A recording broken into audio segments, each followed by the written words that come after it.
It is crazy to me that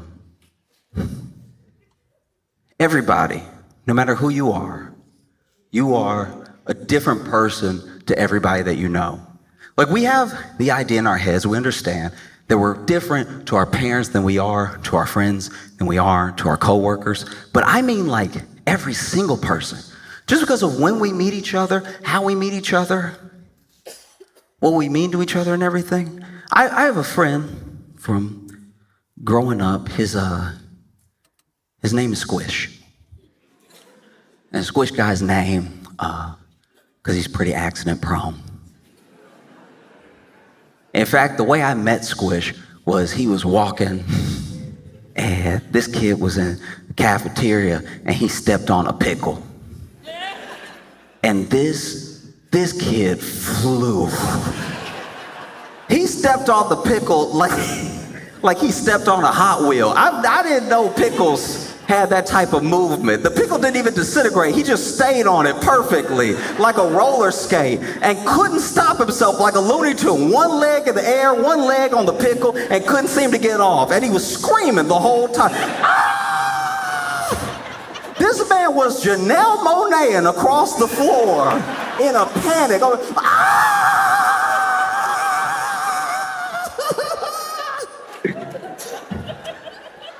And this kid slid into some trash cans hard. And so I run up, some other kids run up. And from then on, he was known as Squish. And some of his accidents aren't even his fault. Like, we had a classroom fish. It was floating in the tank, swimming around and everything. And, it was a different person's turn to feed the fish every day. And whoever fed the fish last didn't close the slide in the top of the tank back. And so the fish popped out of the tank, landed on the floor, and was bouncing around a little bit. And Squish just happened to be walking by.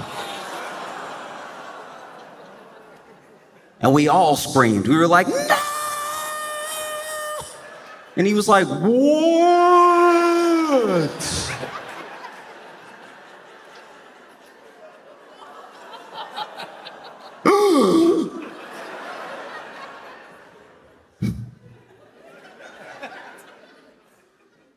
Squish's number one accident that solidified his nickname and his understanding to us as a clumsy person actually happened on a field trip to Dallas.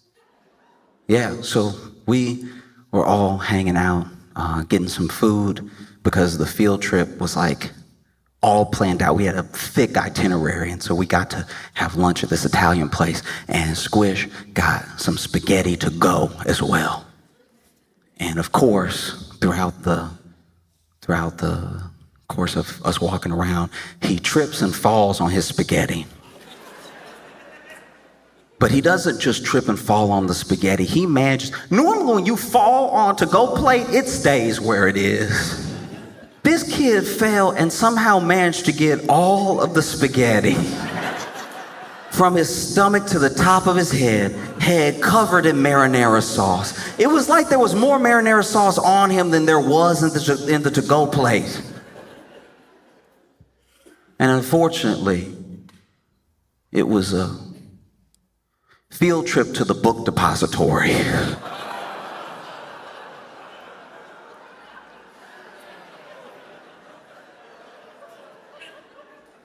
So if you were passing by, all you saw was a kid covered in marinara and spaghetti on his head going, help!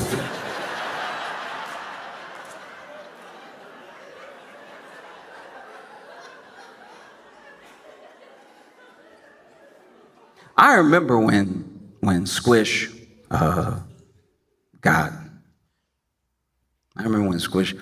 married. I remember when he had a kid, and I remember when his wife told him, and is wild because when she told, I wish he had been doing a bit or something, just making a cute little joke for the two of them. But she said, we're pregnant. And without missing a beat, he went.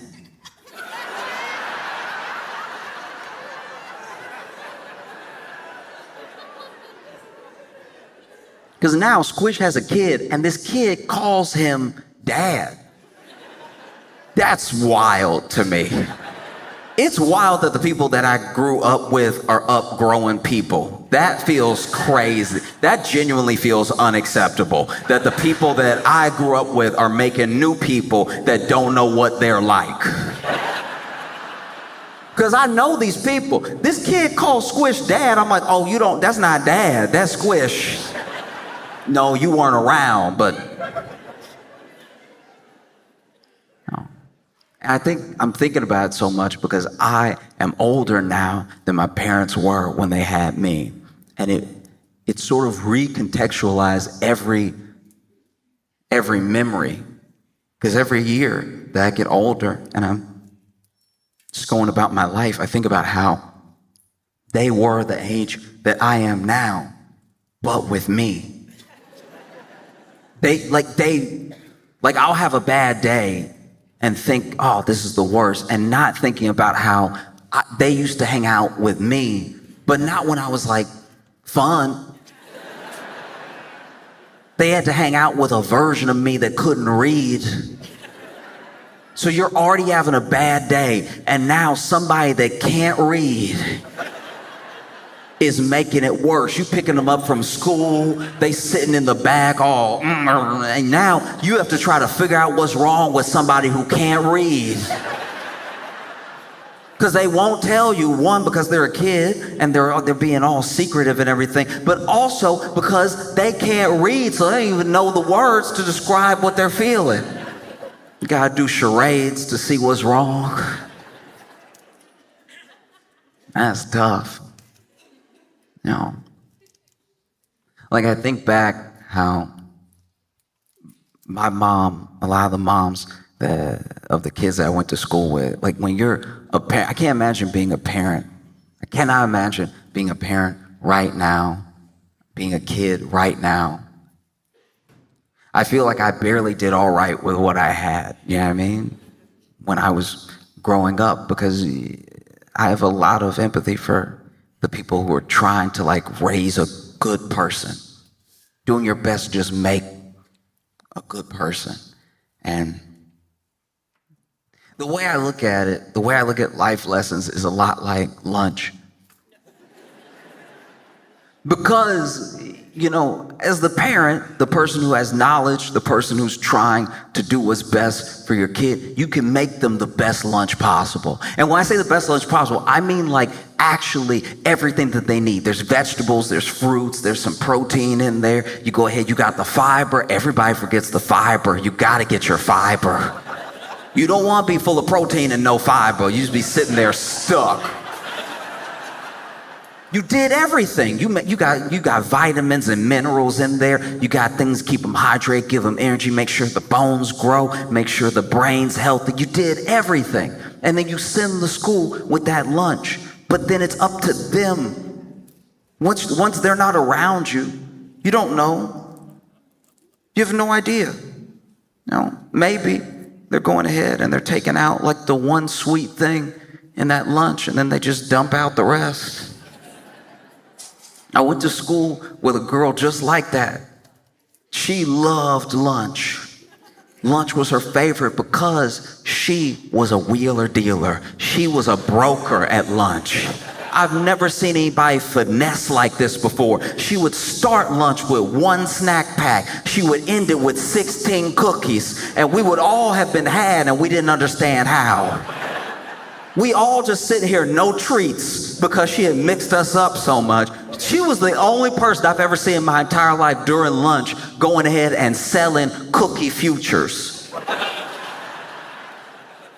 She was over here like, you know I'm good for a snack pack every day, all right? So you give me the cookie now, I'll give you a snack pack tomorrow. Now, that snack pack, you're gonna keep it for a little bit, but you know he's gonna have M&Ms on Thursday.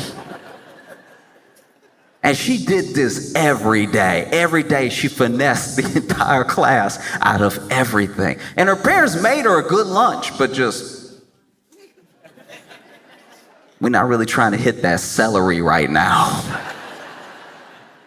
Not when we got delicious brownies homemade. And after a while, it took some time, but after a while she showed up to school and she had this rash and she was always tired and stuff. And we found out later that her parents had to take her to, the doctor, and she had scurvy.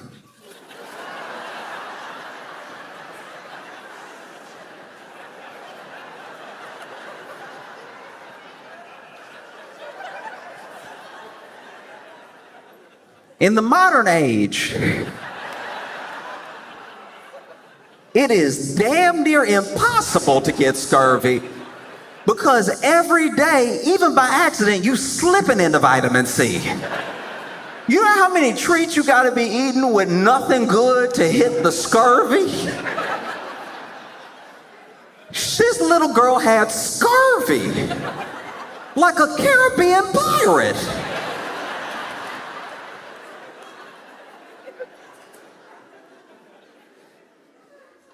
Because her parents were doing their best for lunch. They prepared her as best as possible. They gave her everything good. But then when you're around your friends, when you're alone, a parent can't know what's going to happen after that.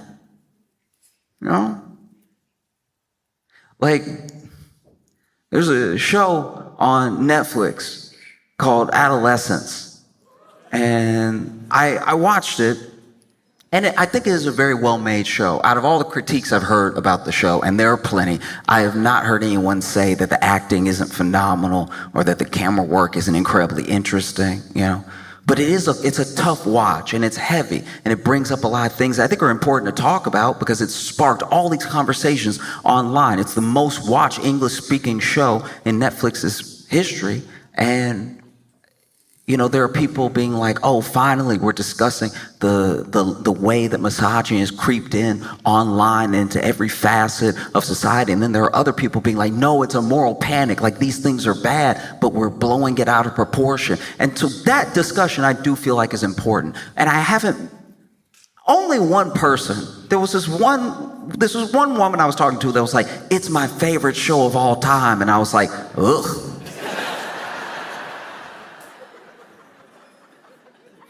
Favorite all time ever? Did you watch the whole thing and that's your favorite thing you've ever watched? I'm not judging. I'm just saying that's a lot like being like, my favorite place to go is the dentist. Like, all right, I mean, it's good that you went, but just you telling me that makes you feel good? You love that? You love somebody just playing in your mouth like that? Quizzing you while flossing you? That's your favorite thing? It's just as odd to me. Teach their own. But I do think it's really important that we have these conversations, and it started making me think about my own life. When I was little, I didn't even know what it would mean to have a girlfriend, really. And I only think I thought about girlfriends because adults would like pitch me on the cheek and be like, oh, you so cute, you must have a little girlfriend. You got a little girlfriend? Be like, nah. You're not around the rest of the time. I'm actually quite a lot.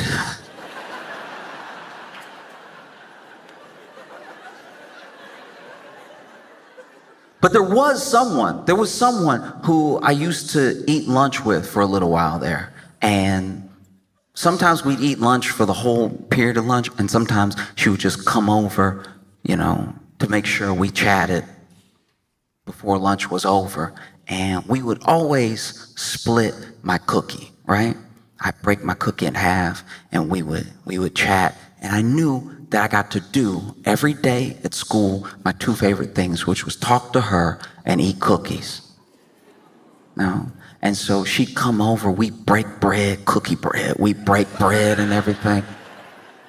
We'd talk about all sorts of stuff. And I didn't know what it would be like to have a girlfriend, but I knew if I was gonna have a girlfriend, it would be her, right? This is who I like talking to. It's who I like spending time with. It's the only person I'll share my cookie with. And one day, I was walking to the monkey bars, get some swings in. It was good to get the shoulders working. And when I got up to those monkey bars, I wasn't right up on them. I was still at a distance, but I saw her kissing a boy. And I was distraught. I saw them kiss it. I was like, no! I didn't even think of kissing! Is that what boyfriends and girlfriends do?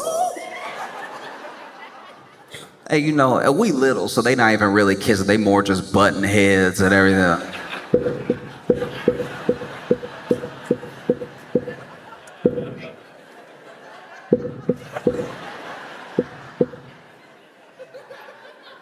But even so, I was torn up. I was like, no! We share cookies every day. She get my cookie crumbs all on his lips.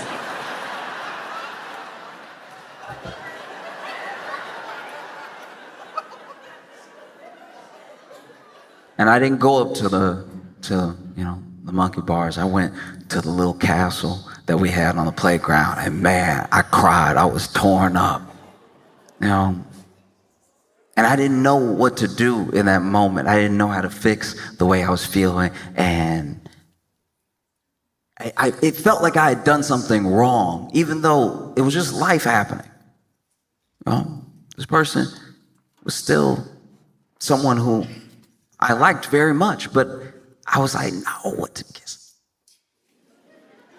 Did the cookie mean nothing?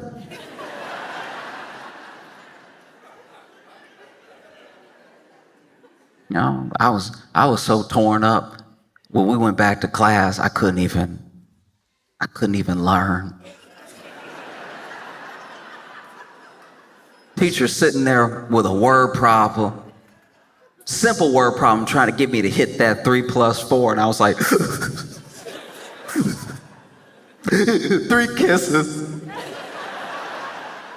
plus 4 kisses is one broken man.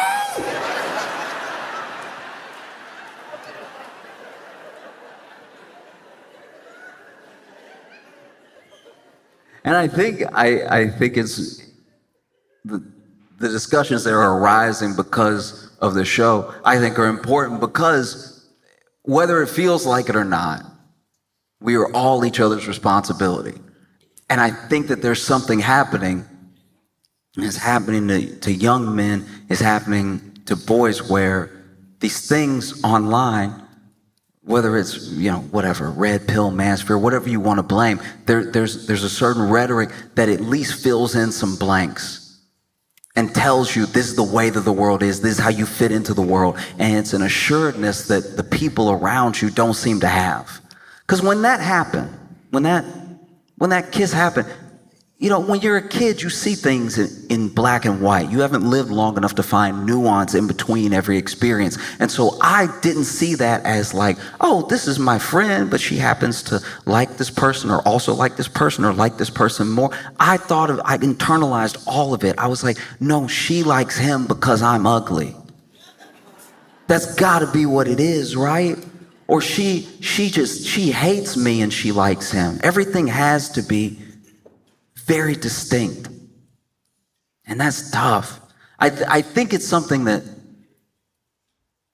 we would hopefully be better at recognizing because it's the same thing that happens to young women.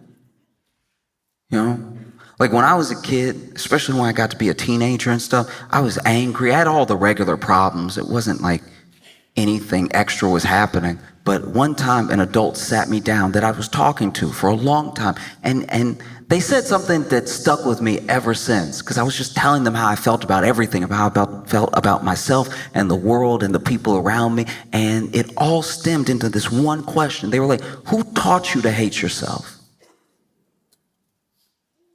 And I couldn't answer it. Because the truth is that I don't know if it's that explicit, and I don't think that it needs to be. When you're young and you're just trying to make your way through the world, I think it's a balance that gets created with the people around you and with yourself, and it's easy to tip, you know?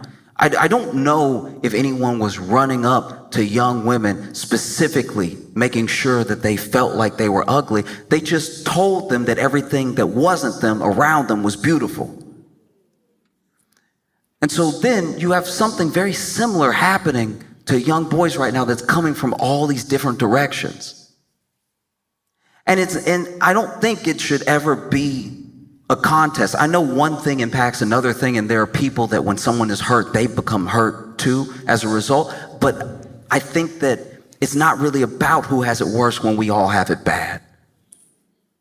Sometimes when somebody's going through something and they're open about it, if it's not the person that we decided to band around, right? If it's like a unique person going through something and they're sharing it, sometimes the response, instead of being empathy, is almost backlash, right? They're going through something and they're being open about it, and people are responding with like, oh, boo-hoo, you'll be fine. It's all good, right? But this person is coming to you earnestly, and they're going through something, you know?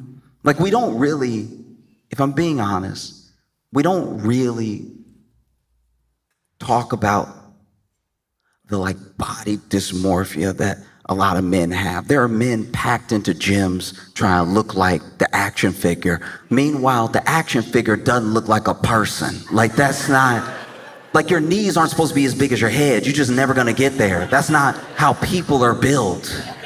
No one does that. No. And even more than like body dysmorphia in men, the thing that I don't think I hear anybody talking about is strength dysmorphia. I know a lot of men, good men, who have looked at a box or a pool table or a TV and thought to themselves, I could pick it up. We are losing more backs in this country to men's strength dysmorphia than anything else. Strength dysmorphia is the number one cause of hernias in men. Because then you'll try to help. You'll try to be that person, to be there for them. Be like, hey, wait until we can get some help. Don't do it by yourself. And they'll be like, you don't think I can pick it up? And you're like, it's not about me. Your knees don't think you can pick it up. Your legs don't think you can pick it up. Your back doesn't think you can pick it up. Your glutes don't think you can pick it up. One time I was on a road trip with some friends, and we heard it when the tire popped. We heard it immediately. So we pull over, right? And our friend who was driving, it's his car. He had everything ready to go. Had the spare tire, everything had changed the tire, except he forgot the jack.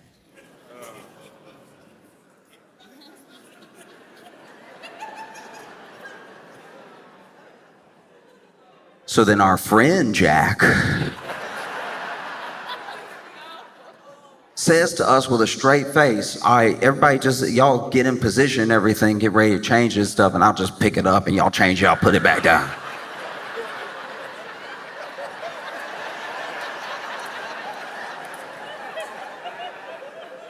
I had questions. I was like, pick up what, change what? He was like, no, look, y'all pick it up and, start changing, I'll put it back down. It may take us a couple tries, but we'll get there.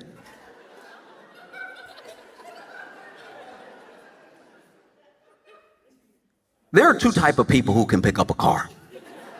One are strong men. And by strong men, I don't just mean men that are strong. I mean actual competitors, like strong men.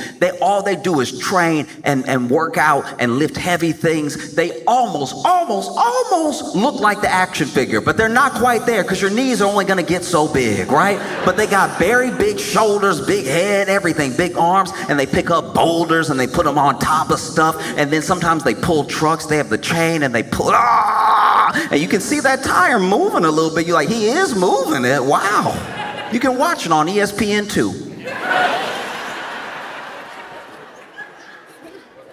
That type of man, That man right there, he'll never turn around fast, but he can pick up a car. You touch him on the shoulder, it's gonna be a while before he gets to you. But he could pick up a car, okay?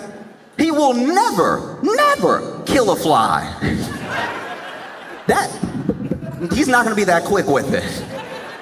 But if you need a donkey murdered by punching it in the face, he can get that.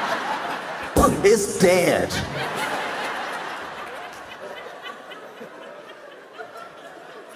That's one of the type of people that can pick up a car. The second type of person that can pick up a car is a mother whose baby is under the car. And even then, even in that scenario, she can pick up the car because the part of her brain, out of concern for her child, that would normally say, girl, think about your joints, has shut off. It's not like she picks up the car, gets the baby out of the way, and is fine afterward. Her ligaments are shot. But she can do it. So unless, bro, you've been doing some exercises that we haven't seen, or there's a child under the tire that you care about very much, I don't think this is gonna work. And he's like, you don't think I can do it? I was like, it's not about me. Your legs don't think you can do it. Your back doesn't think you can do it. Your glutes don't think you can do it. But he wanted to try. And so everybody got out of the car. Everybody got in a position. You know, one friend was there with the spare tire. Other friend was there getting ready to start unscrewing everything. I didn't have a job, so I just stood there, you know, as a witness to record, you know. And we know that there is a way to work out. We know if you want to lift, there's a way to do it correctly. You're trying to deadlift, try to squat, you get your legs shoulder width apart. You go ahead and make sure your knees stay in line with your feet so you're not buckling one way or the other. You go ahead and put your butt out when you're trying to pick it up. You keep your back neutral, keep your core engaged and everything. You lift it up, make sure your neck is neutral and stuff. We know all of these things. This man got in the weirdest position I've ever seen in my entire life. This man got, okay, so he got under the bumper like, okay.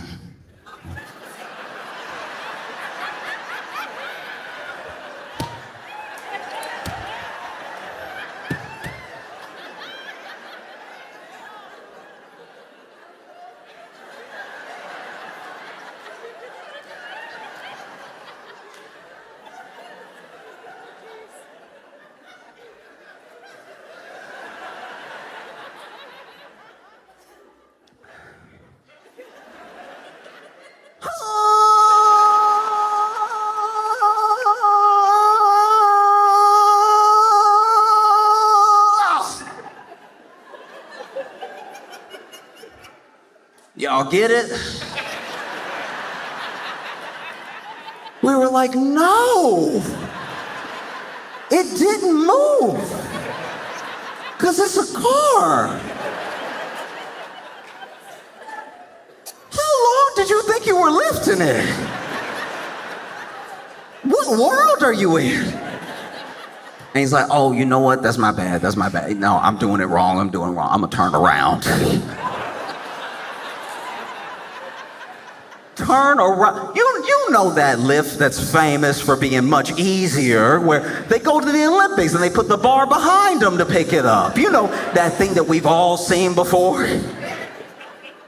This fool turned around, put his back to the car, like, okay.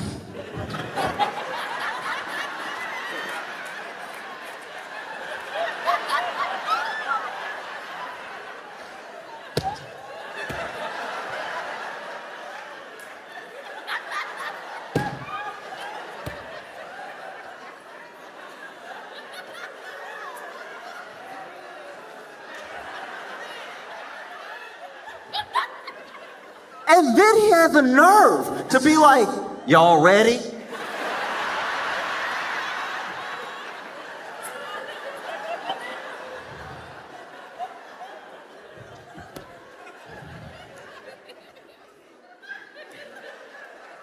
Oh.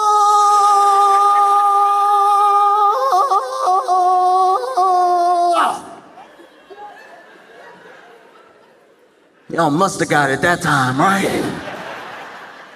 And we're like, no, it didn't move because it's a car. You can feel yourself not moving it, right? And I knew he was hurt this time because he just wanted to walk off. but he was still in position. He was like, I'm done messing with y'all. Y'all not even serious. I can't believe it.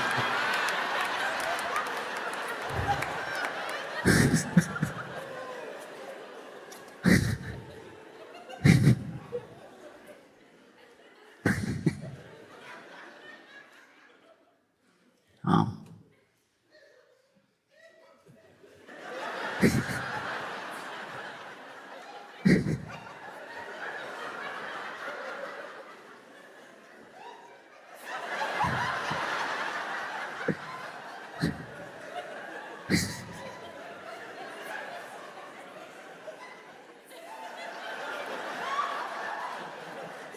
Over here doing my job for me. That's all right. It's...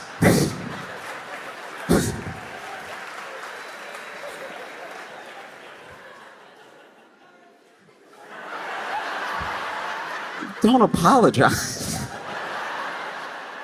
Let them think I earned those extra laughs. No, but the truth of the matter is that you have the same thing happening, you know? We kind of, I'm not saying we figured it out, but we kind of addressed it with the Barbie in theory. And there's something that's like laid out all across the internet. And it's made me think about the question that I was asked: who taught you to hate yourself? And I finally answered it in my own head. It's probably, whoever taught you to hate yourself is probably selling you something. That's all it is. We recognize it. We've learned to see it with women when it comes to makeup, when it comes to a certain fit, all that stuff. But with men, you don't see it called out in that same way. Because trust me, all these dudes, all these manosphere bros, all these red pill dudes, every single one of these guys is also selling a course. Oh, that's curious. I thought we were brothers and you wanted to help me get girls. Why are you selling me? Okay. And some of it, we have to remember, because all of these people, no matter who you're talking about, young boys, young girls, all these people are very young, they're very impressionable, and they're trying to get a sense of the world. And you can fill the lunchbox as best as possible. But one thing that's assured is that all of your best qualities will not just be passed down. I wish it was true. And you can fill that lunchbox with as many good things as possible. But it then is up to them, when they're with their friends, when they're by themselves, to actually look at what's been given to them and not just trade it for a bunch of junk. Because now you have parents who feel like out of nowhere they're meeting a new person, a person that they didn't raise. They hear these things being said that they never taught their kid, and they're like, where did this come from? And some of it, not all of it, but a good portion of it can be blamed on being online. I think it's a mistake to just say that it's online throughout. Just go ahead and throw away the phone. Don't let the kid get on the computer or anything, because the people posting these things are real people out in the world. So those ideas are running rampant in the world anyway. But I do think that it's in how algorithms are built. You know, you show genuine curiosity for one thing, and all they're trying to do as a company is hold your attention, keep you on the platform. So they see you choose one thing, so they send you more of that thing. And so it sends you down a rabbit hole. We always blame ourselves for falling down a rabbit hole, but it is what's served to us after we just watch one thing. You know, you watch one alpaca kick somebody in the chest.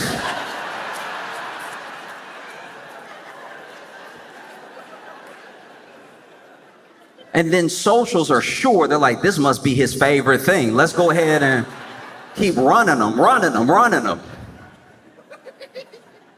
You know? And I'm blessed that I am who I am. I was born when I was born.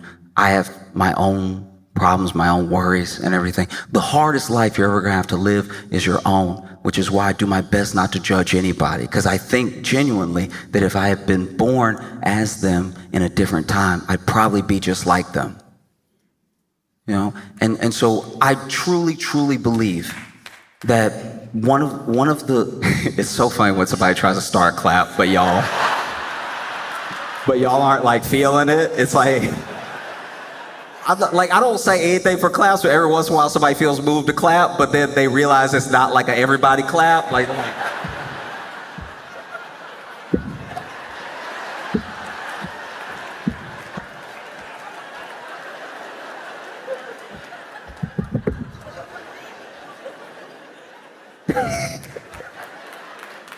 No. I didn't want to, but I didn't mind. You know? Let me earn it. But the truth is that like when it's that easy, I think we have to look at these problems as interlinked, you know? Because people talk about incels, they talk about people who've taken the black pill, all that stuff like that. And you gotta recognize truly that these like incels, whatever people end up calling them, they don't really hate women, they hate themselves. That's where all that comes from. And I can only imagine if I was a kid now and I came home and I got online and I typed into Google or any platform, especially social, why would she eat my cookie but then kiss somebody else?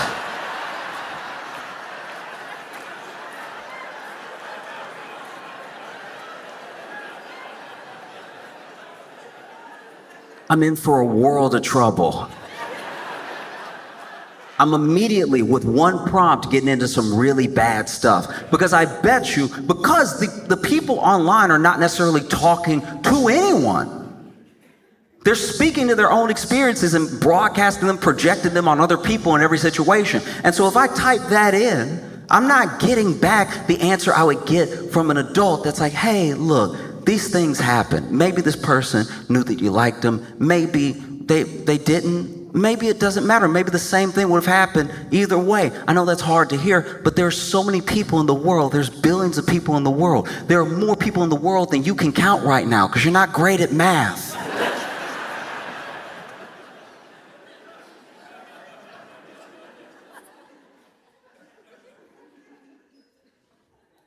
That's what, to me, I'm not acting like I'm an expert. I'm not a psychologist. I'm not a sociologist. I haven't met every person. I don't know what everyone is going through. But to me, that's the key. That's what solves it when people are like, what do we do? What do we do? You just stay in each other's lives as much as possible. You know? All of this missing stuff gets filled in by the internet because we aren't there to do it. And I don't just mean parents. I mean like real community. I mean everyone that you know. Do you tell the people in your life that you know that you love them all the time? Do you never let a day go by without the people in your life knowing and feeling like they're loved by you? It just takes you. It only takes you. And so when you have something like that happen, you type it, you come home, you're crying, you're like, ooh, why was she with the cookie and the kisses? I'm not likely to get someone who's gonna give me a solid answer, an answer I can take to the rest of my life. You know? I'm probably gonna get somebody coming on, big old shoulders, being like, that's right, that's what women do, they take cookies. And best believe, brother, she's coming for your cookie tomorrow. And next time she won't want half, she's gonna want the whole thing. That's why you gotta shut these women down before they get your cookie. If it even gets that specific.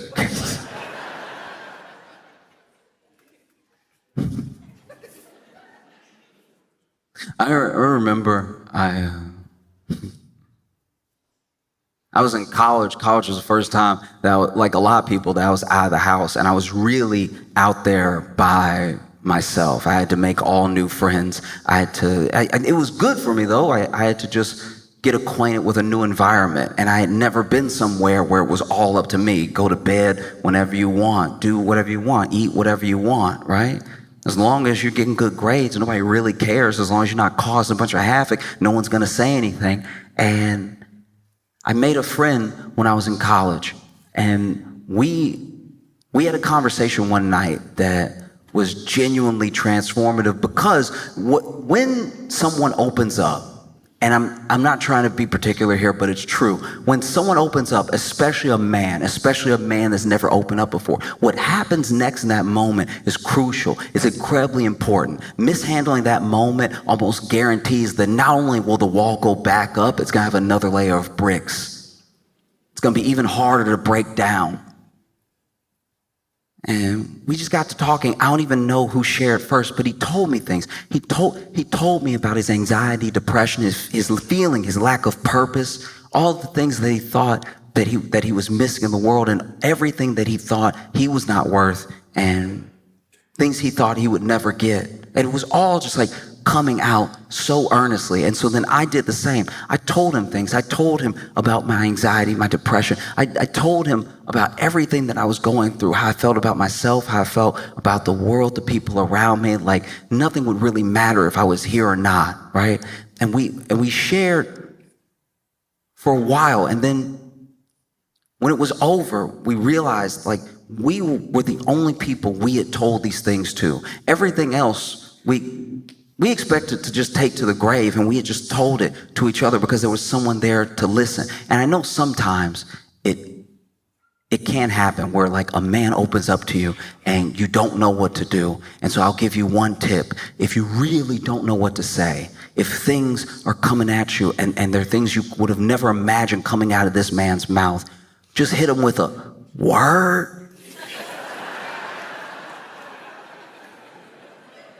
It won't fix everything, but it's a good placeholder. Because as men, sometimes word is all we really need. We're like, yep, you get it. See, you get it. But truly, we shared a lot, and in that moment, we didn't know what to do, so we just hugged it out. And don't get me wrong, it was a manly hug. You know, we tightened our arms around each other and we hit the pats. That's how you hug as a man. You go ahead with the.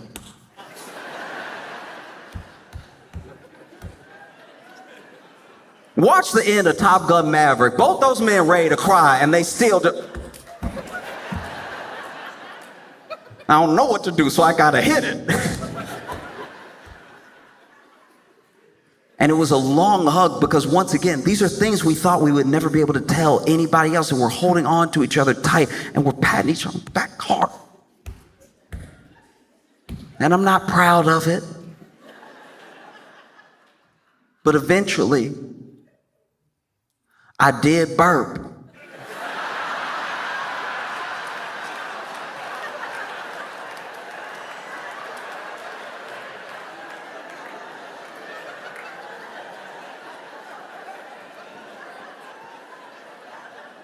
And what happens in the moment that a man opens up to you and you open up to another man is crucial. When I burped, I was like, no. I'm never opening up again, okay? What I look like? I just poured my soul out and I got burped by my boy? Never. No, we not on that.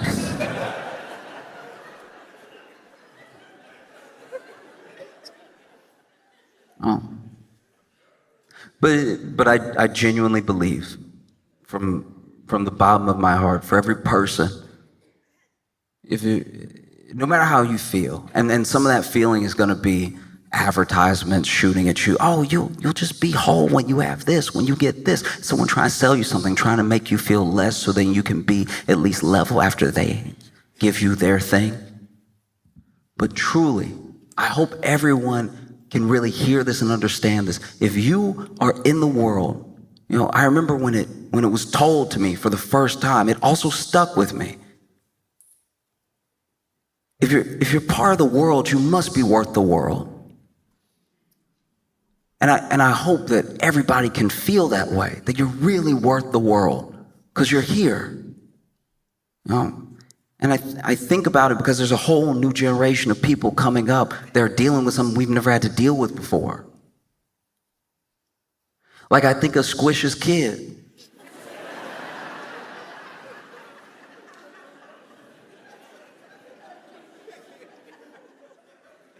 I was very nervous when Squish became a father because he has dropped everything I've ever seen him hold.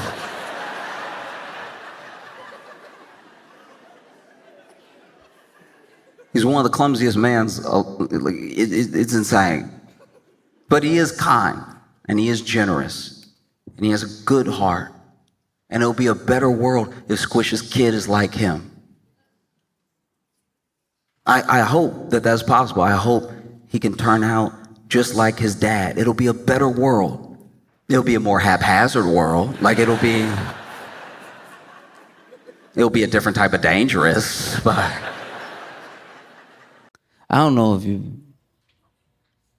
you've been following this, maybe not. I just realized how white this room is. I mean, it's pop culture. You probably heard about it. I mean, I don't know if you've been watching this whole Drake and Kendrick.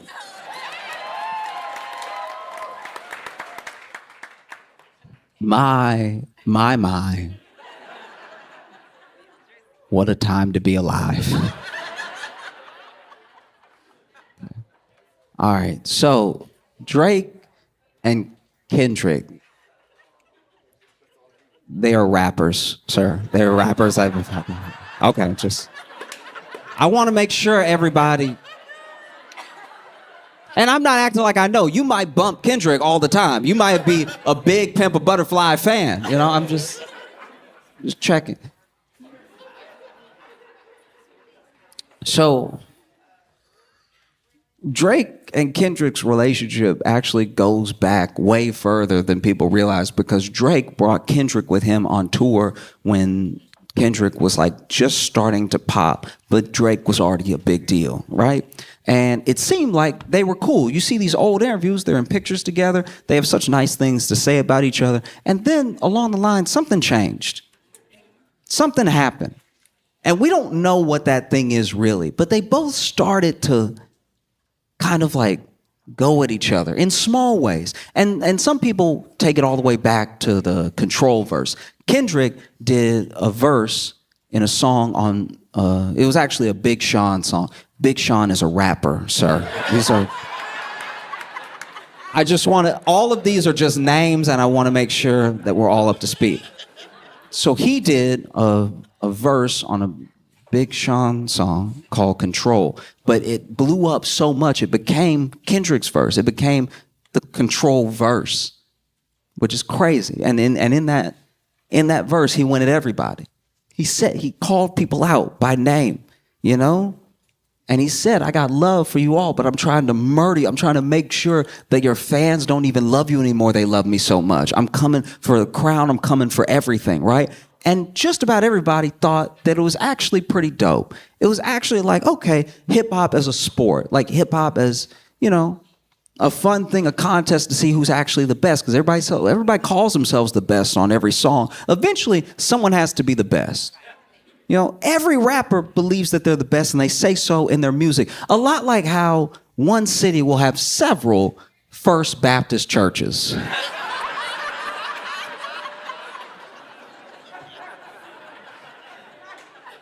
When you look around, you're like, one of y'all has to actually be first, right? How can y'all even all claim to be first? This is confusing. You know?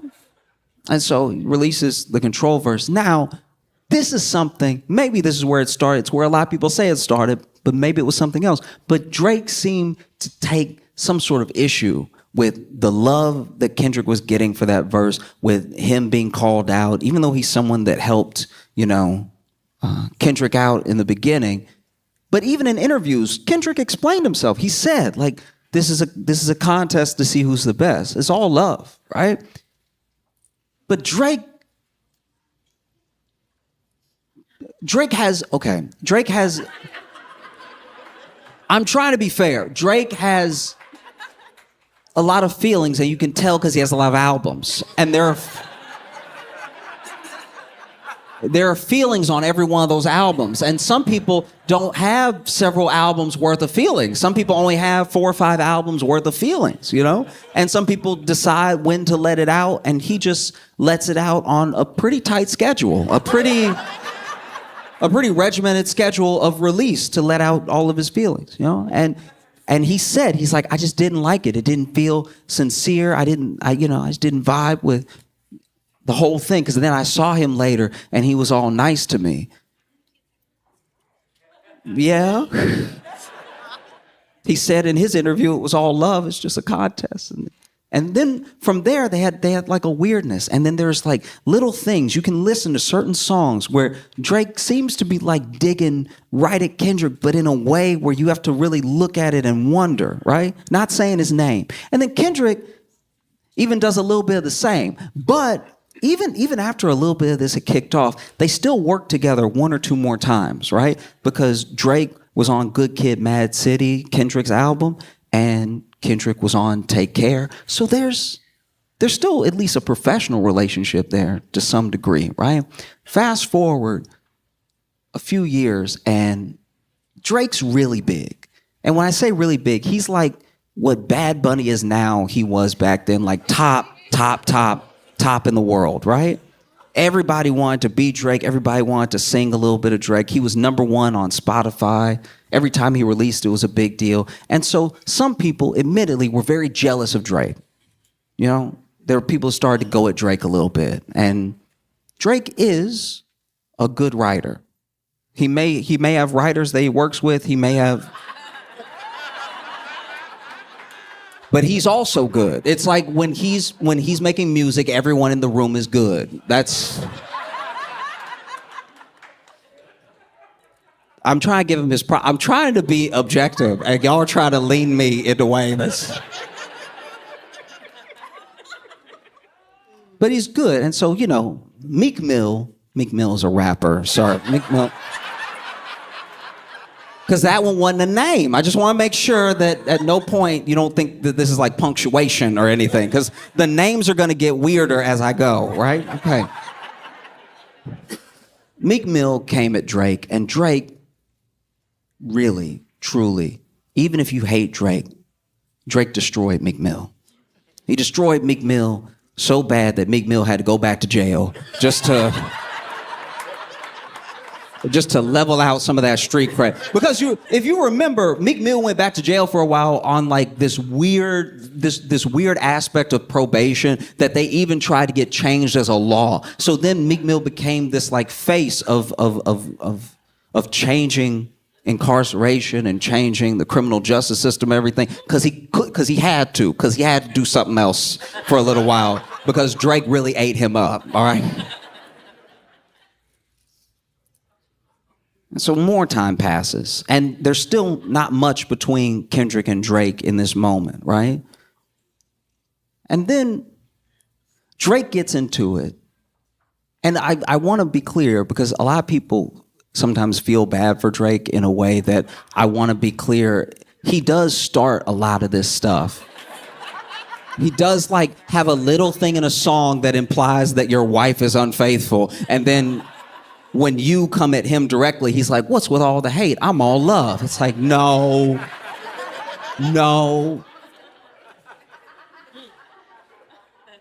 The best way I can describe it is that Drake kind of fights like a cat. And some rappers fight like dogs. And so, you know, he'll do a little paw and he'll be like, what's the issue? And so Drake went at Pusha T, which was a true mistake. This is the thing about people like Pusha T, right? You don't want to mess with anyone who's actually had a hard life. You know, like, Drake grew up in Canada, grew up with, like, it's just, this is my thing. A lot of people come at Drake for, they come in a way I don't like. They come at him in this like colorism way where it's like, you're not really black because you're half white. I don't roll with any of that. I just truly think, but you see what I'm talking about. I'm not. Y'all are trying to get me to do something I'm not doing. I'm just saying it's very hard for a rapper to seem hard, right? When they have not been through what other rappers have been through. Like it's hard to go hard when everybody knows you had health care.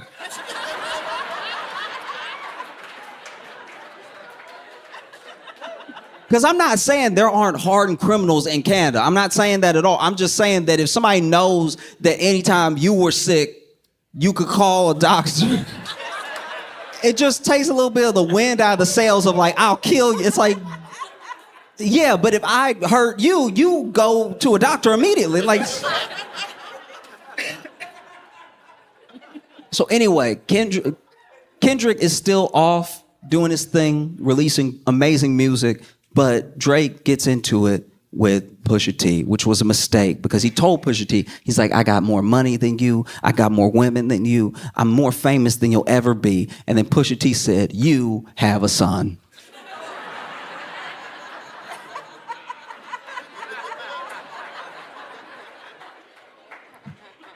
He released the fact that Drake had a son, which people didn't know, on a track that's cover was Drake in blackface.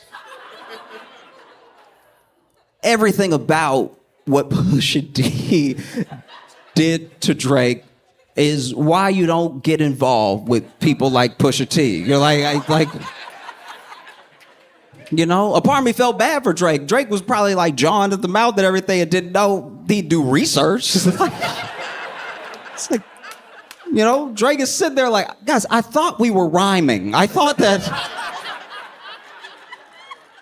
we were making music. What is this? So anyway, now Drake perceivably takes care of his son.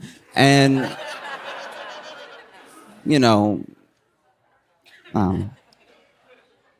whatever. And so fast forward some more, and you would think that Drake had sort of learned his lesson of like, man, I shouldn't throw stones when I might have a lot of kids.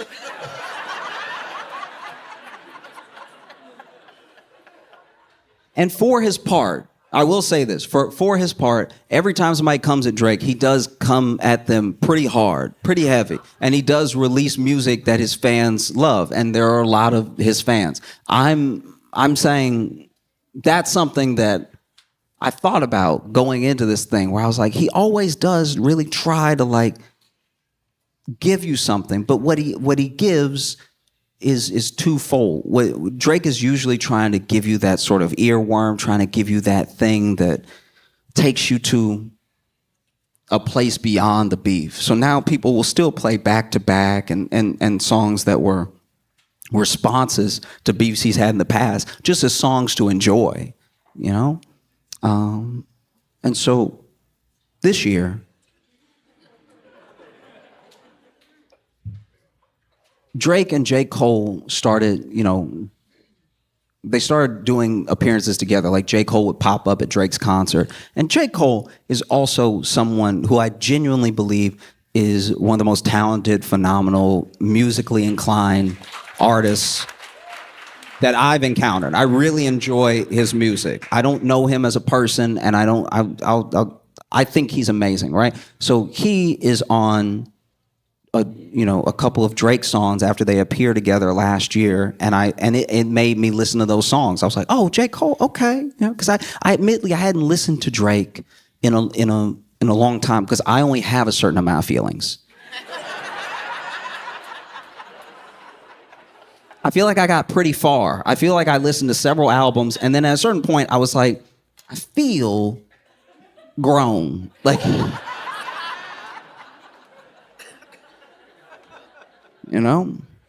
And anyway, they do a song together, and then they do a song called First Person Shooter. And in First Person Shooter, they're going back and forth about how great the era is and how great they are. And First Person Shooter is a fantastic song, right? And then J. Cole in the song says, I'm like, you'll forgive me if I'm getting it wrong, but he says, maybe something like we're the top top two, three. Okay. And then he was like, is it Kendrick? Is it Aubrey or me? Because we're the big three, like we started the league. But right now I feel like Muhammad Ali, right? And I guess Kendrick heard that and took it as a personal affront. I wouldn't have felt that, like, if two people were like, man, we're the best ever, and Josh is great too, and I wasn't even there, I would be like, oh, thanks. But I'm not built like Kendrick. You know? And so then later we would also find out that apparently Drake tried to get Kendrick on that track. So he knew it was coming up and he didn't want any part of it. And then I guess he hated that he was mentioned. So then Metro Boomin and Future are rappers that... Because that could have been a label name. I'm not making fun of you at all. I'm just making sure everybody is up to speed. And you're right in front of me. That's all that's happening, right? So Metro Boomin and Future, they release an album called We Don't Trust You, and on it is a track called Like That. Now, Like That is where Kendrick does essentially the control effect on this song. He does a verse that really made me forget it was a song. I don't know what anyone else said on the song, right? And on the song, he says, fuck the big three, it's just big me, right? Which is also, hey, I've always said I want to be the best. I've said it from day one. As soon as people started interviewing me, I said I want to be the best. As soon as people started listening to my music, I said I wanted to be the best. This is not out of character for me. This is the same thing I did 10 years ago, right? So just for me, if it were me, if I was one of them, if I was Drake and I heard fuck the big three, it's just big me, I also wouldn't take it as a personal affront. Because there were other things in the song where he came at Drake specifically. He didn't really have much for J. Cole.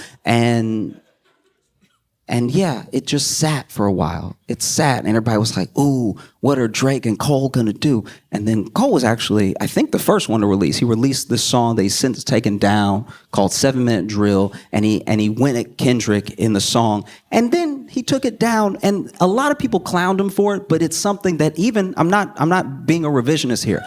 I said this when it happened. I was like, I respect the fact that he took it down. Because it's not something he really wanted to do.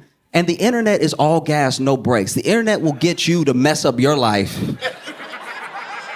you know what I mean? People you don't know are like, I wouldn't take that if I was you. What you gonna do? Huh? Do something, huh? Huh? People who are very safe at home, I wouldn't, if I was you, ooh, I'd go at his neck. I'd eat him alive if I was you. Do something, Jermaine, do it. Do it. And so he took it down, and he even said, he's like, I didn't feel like doing it, so it's not even good. I kind of just went at him a little bit, and it's true. In the song, he doesn't even say anything that bad. He's just like, one of your albums was boring. I won't even say which one. And then he took it down because he said, I don't know, this felt corny. And I respected the hell out of that. Very few men, grown men, famous men, powerful men, very few ever apologize.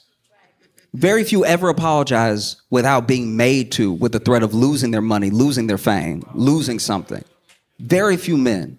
So I respect that. And people clowned him to no end. But then the actual beef between Drake and Kendrick started. And that was a lot. Because Drake released a song called Push Ups, and he didn't just go at Kendrick, he went at a bunch of people and, implied that Kendrick's wife was unfaithful, that his son might not be his and everything. And people are like, ooh, what's Kendrick gonna do? What's gonna happen, right? And then he releases another song, and this song is AI. This song is Drake with the late Tupac and Snoop Dogg, and it's going at Kendrick. And some people had their feelings about that. But then, oof, on a random morning, I was, it was right about the time I was supposed to say my prayers anyway. Your morning prayers? Your thank your God for waking me up this morning, right? And Kendrick dropped a song called Euphoria.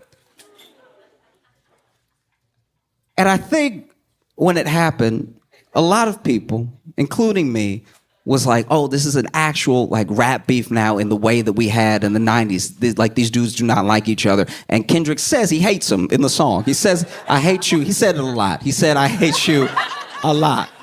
He did artistically, but he was like, ooh, I hate you. Ooh. Ooh, I hate you. Ooh, right? And, woof. It was a lot, right? And then,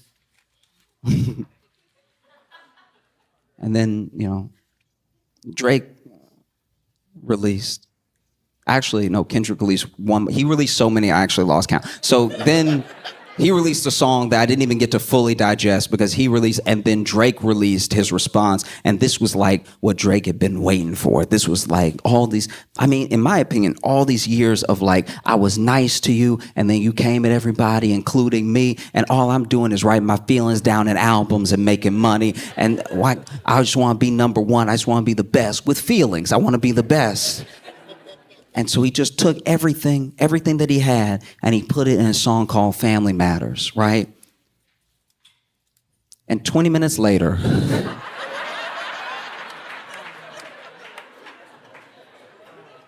Kendrick released a song called Meet the Grams, which is a real play off Family Matters. And he had said in 616 before, he was like, have you ever thought about the fact that people in your camp are working for me, that everyone hates you so much they feed me information about you, and that there's no way that you're going to win this because I write so many songs, because all I do is hang out with my wife and my kids and I write, right? This is all that I do. I enjoy this. This is my favorite thing to do, is just sit at home and hate you and write songs about you and how much I hate you, so I can go forever. This will never be over. We can chill. We can just go back and forth, and I'll release 20 for every one that you release. You keep saying that it's a 1v20, and it is. It's one of you, and it's 20 songs of me every single day until the both of us die. This is old black man hate. You got to understand, this doesn't happen. This doesn't happen with people under 60 almost ever. This is old. We knew each other during the civil rights movement hate that he brought to this battle. And Drake was like, guys, I thought we were rhyming.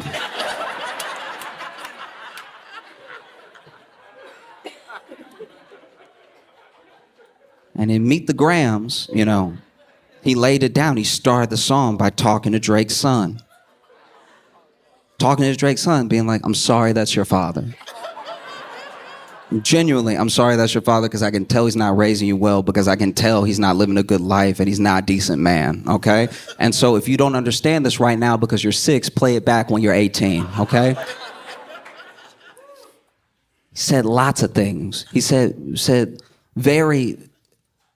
things that are illegal. He said Drake was doing things that, you can listen to it. Woof.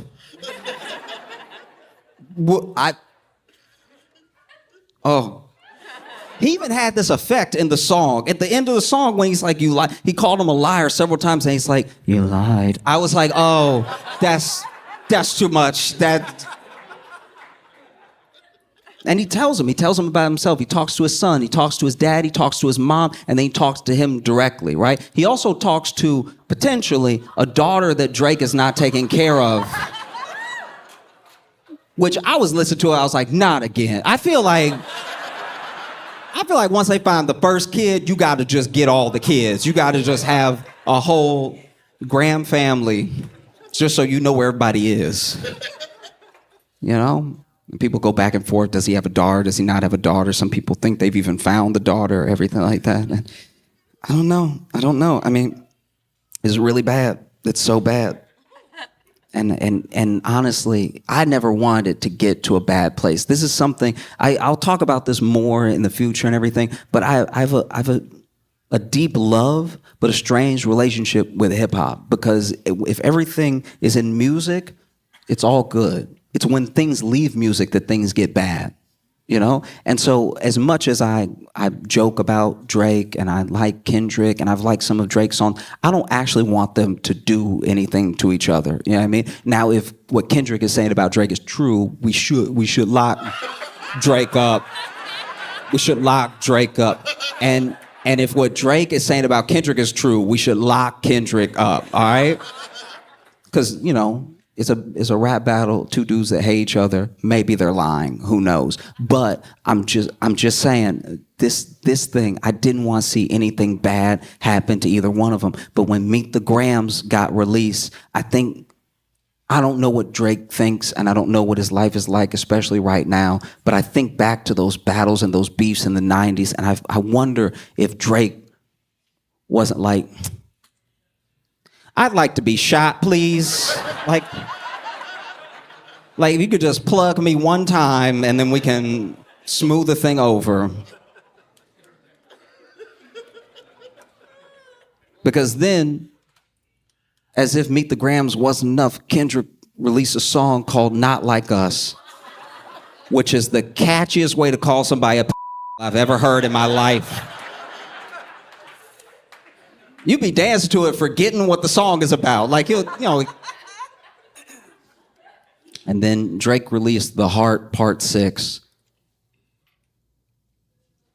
And I think that's when he lost. I think, because in The Heart Part 6, he's like, this was all part of my plan. We fed you information about me for you to say, so everything that you said is wrong. And don't you feel dumb now that I tricked you? And it just kind of felt like, you know, like what a kid, okay, you know, like when you play rock, paper, scissors, and you do rock, and the other kid does scissors, and you're like, and they're like, no, actually, these are lasers. Ba-pow, ba-pow, ba-pow, ba-pow.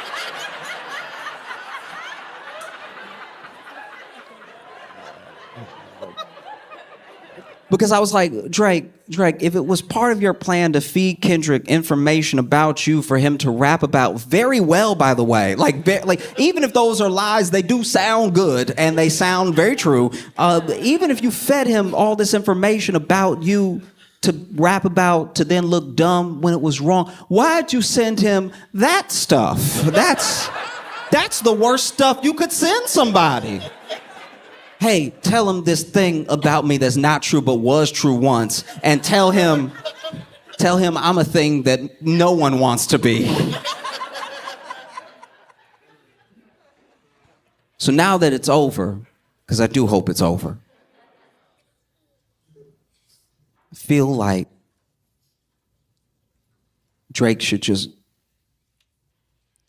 release some songs about some feelings.